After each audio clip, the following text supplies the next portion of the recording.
Hello, it's DeTracey, and welcome to the 18th episode of My Messy House, because MS is raw and real. So today, the focus of My Messy House is about, those little agitations that can happen. They happen all the time, right, during the day, and sometimes they involve other people.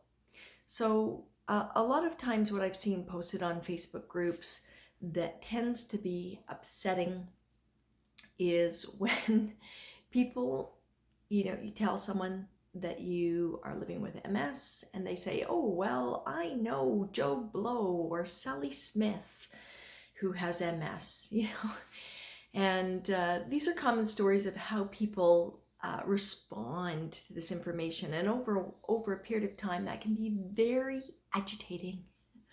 So the question is, how can you deal with that in a way where you can reduce that agitation?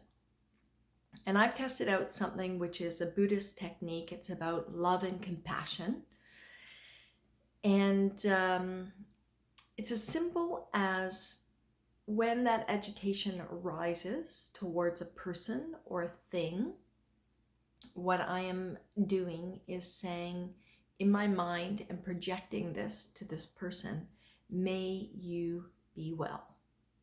That's it. May you be well. And I find that my system calms down. Maybe I have to do it a couple times. May you be well. May you be well. So I was swimming in a pool. There were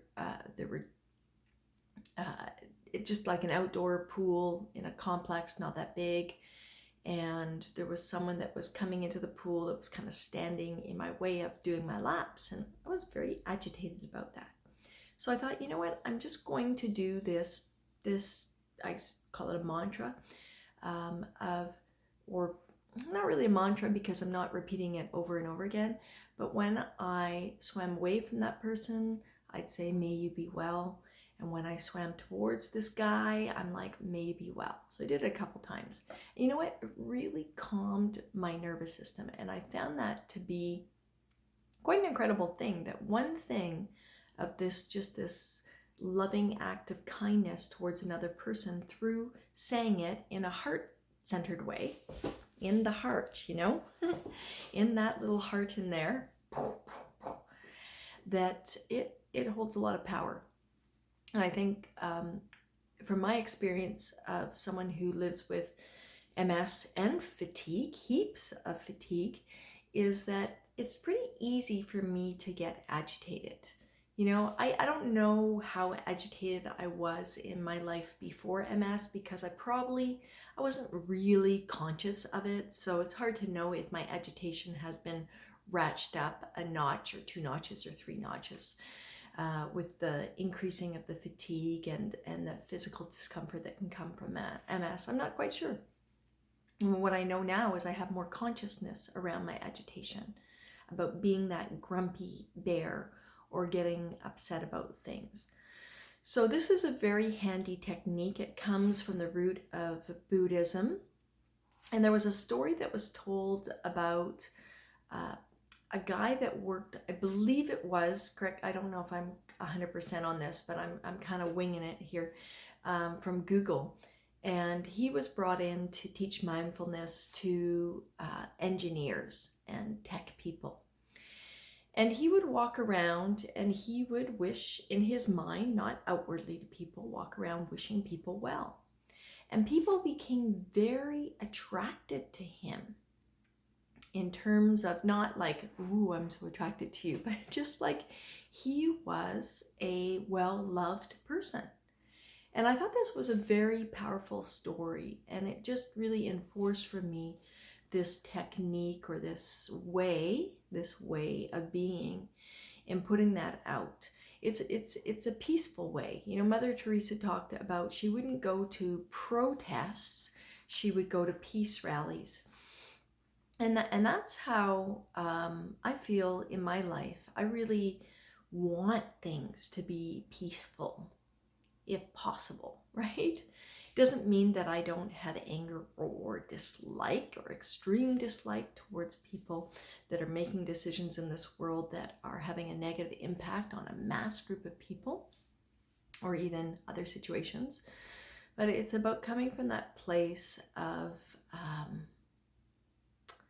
some would call it higher ground, but the problem with higher ground is, we don't want the ego to get in the way of the energy that we're putting out, because that kind of contradicts or creates negativity towards the goodwill and energy. So as you know, and I'll come back to what I'm talking about here in a sec, this podcast, My Messy House, is about the messy house up here. It's about taming the lion, and those repeated thoughts that whirl around in our head over and over and over again that don't serve us, right? They cause suffering, they cause pain. They reinforce negative feelings that we have when, the fact is we look at feelings as negative, but really anger and frustration and disappointment are just feelings that come up, arise, and disappear like waves in the ocean as they need to. And I've talked in previous episodes, when we can acknowledge those feelings and move toward them, they actually get smaller as opposed to bigger. So when we talk about this awareness of coming into a situation of feeling agitated, which, is a human condition, whether you live with MS or fatigue, it's a human condition. It just gets ramped up with things like fatigue and depression and anxiety, that rumination.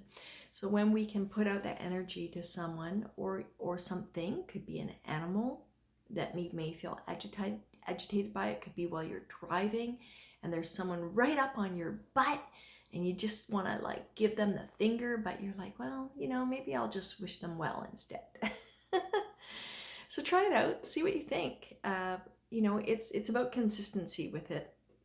And it's about noticing how it feels in your body.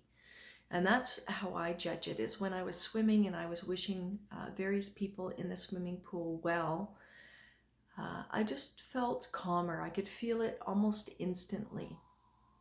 And like anything, it's a practice, and it's if you do it once and you're like, well, that doesn't work.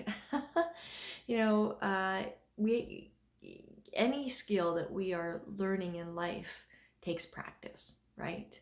So give it a try. Rate your comments below. If you have other strategies on dealing with agitation that you have found to be effective, please share those below. Press the subscribe button and join this tribe of people that are wanting to discover ways to experience more joy, more peace, more calm in the head, and to just soften that messiness that we as human beings experience and feel every day of our lives, sometimes every minute of our lives. And that's it for this episode of My Messy House, because MS is raw and real. And I'm DeTracey, and I'll see you soon.